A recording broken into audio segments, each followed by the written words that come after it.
Long weekend sa Boracay, pinaghahandaan na ng Malay LGU at ng Kapulisan. Ano pa kaya ang iba't ibang aktibidad na swak ngayong weekend? Alamin natin sa live report ni Zen Kilantang ng GMA Regional TV 1 Western Visayas. Zen?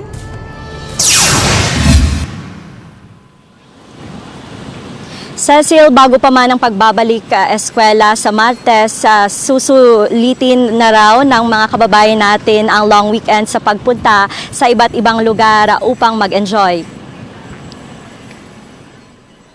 Hindi na raw kailangan pang lumayo ng estudyanteng si Rema upang masulit ang long weekend. Sa mga nais raw ng chill lang at walang gasto, pwede namang gumala sa mga parke. Kaya kasama ang barkada, dito na sila nag-enjoy sa newly renovated at mas pinaganda pang playground sa Negros Occidental Provincial Capital, Lagoon. Kaya daw ka, balasang ka, fresh ang hangin, tapos makarelax ka, so while ga-review. Si Cindy naman, ipapasyal din ang mga anak bago pa ang pasukan.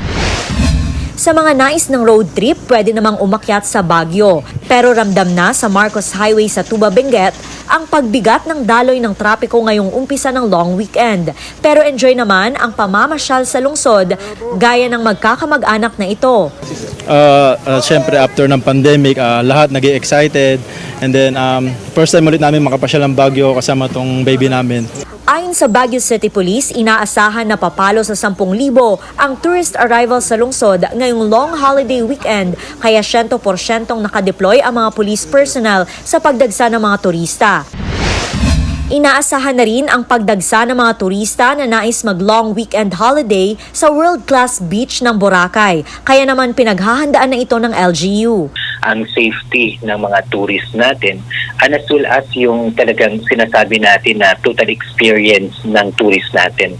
Nagmi-meeting rin po tayo man sa mga service providers natin na sana they were going to emphasize the quality and excellent service po sa mga tourists. Nag-deploy na ng dagdag na pulis sa Boracay ang Aklan Police Provincial Office upang masiguro ang seguridad sa isla. Sa datos ng Malay Tourism Office, mula Enero hanggang ngayong buwan ay umabot na sa 1.4 milyon na turista ang bumisita sa Boracay. Karamihan dito ang local tourists. Nasa 5 hanggang 6,000 ang daily tourist arrival sa isla at inaasahan umano na tataas pa ito sa pagpasok ng Burr months.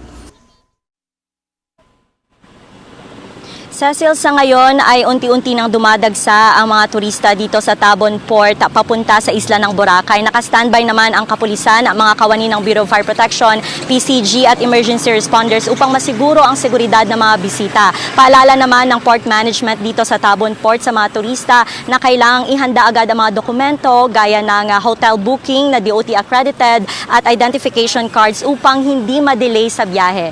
Cecil, yan ang latest mula dito sa probinsya ng Aklan. Balik sa iyo dyan. Maraming salamat, Zen Kilantang ng GMA Regional TV 1 Western Visayas.